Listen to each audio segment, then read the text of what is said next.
When the event was taking place in Ottawa with our speaker, Gavin Boby, the organization that spoke out against Gavin, was Care Canada, as well as some other Islamic Nazi organizations. They're claiming religious discrimination, religious freedom. And I see what's going on. We've been protesting various conferences by extreme, radical Muslim Brotherhood organizations. Just in December, we were at the Metro Convention Center protesting a conference that Justin Trudeau was speaking at. In spite of all the documentation of who some of the speakers are, what their links are, who they're connected with, what they have stated, he spoke there, and he said he's going there to speak to the Muslim community. So when I saw Care Canada taking a stand and sending out a news release and making all kinds of noise on the issue, I was thinking about my past. My parents came from Europe. My father survived the Holocaust in Poland. My mother, luckily, her family escaped prior to the outbreak of the war. She came from Romania. In Romania, the government was pro-Nazi. It was the Antonescu regime. To the right of the Antonescu regime, you had the Romanian Iron Guard. I've done extensive research on the Romanian Iron Guard. January 21st, 1941, a leader of the Romanian Iron Guard spoke from a podium in the main square in Bucharest and incited the people, followers of the Iron Guard, to storm into the Jewish sections of Bucharest. They hung Jews on meat hooks. They stamped them kosher meat, carne kosher, in Romania. Many of them went unpunished after the Holocaust. They also created all kinds of other pogroms in other parts of Romania. But what was interesting was that when I became involved with the Jewish Defense League in the late 1970s, I read a book by an author, Howard Bloom, called Wanted, Nazi War Criminals in America.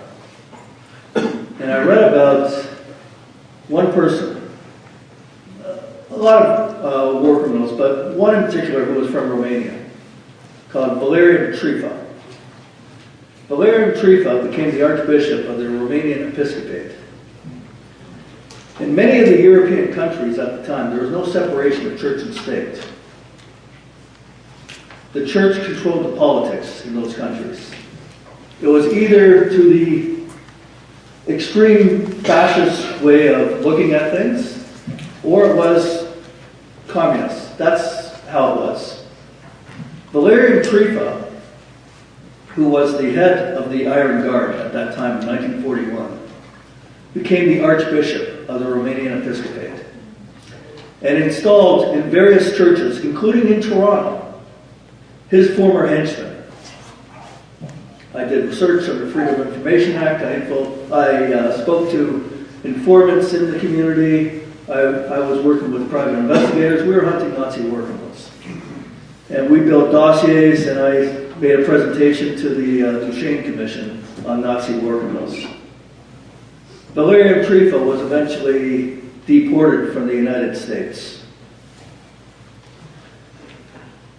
So when I look at these various mosques and these leaders in the Muslim Brotherhood, who are proxies of Iran,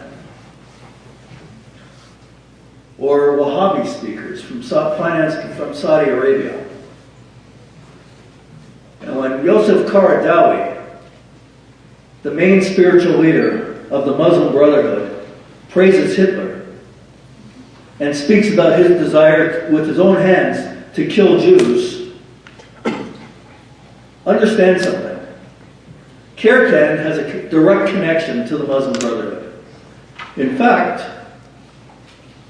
one of their high executives, Jamal Badawi, is a major contributor to a website, an international website called Islam Online. Islam Online is supposed to be a website that gives Islam Online information about how to become a Muslim, an adherent to Islam. It's a major contributor. The founder of Islam Online is Yosef Qaradawi. They had a news conference in Ottawa, Kirkan, to slam the event in Ottawa, just hours before the event was to take place. One of their speakers, one of their presenters, is an imam of a mosque in Ottawa who translates some of the speeches of Yosef Qaradawi. They call him a moderate Muslim. There's a serious problem with the growth of incitement to violence and terrorism taking place in this country, using mosques as a means to deliver that message. CSIS alerts Canadians to this fact. And so when a group like Kirkan and others like them try to slam us for having such events, this is Islamophobia. This is racism. Listen, the fact is, there's a war going on today.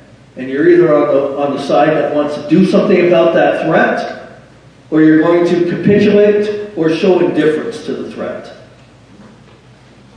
We have to meet it head on.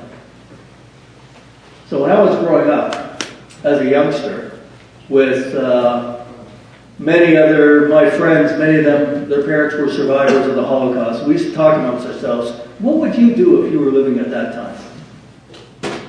Well, I'm doing exactly what should be done, is taking action. And I encourage everyone to take action.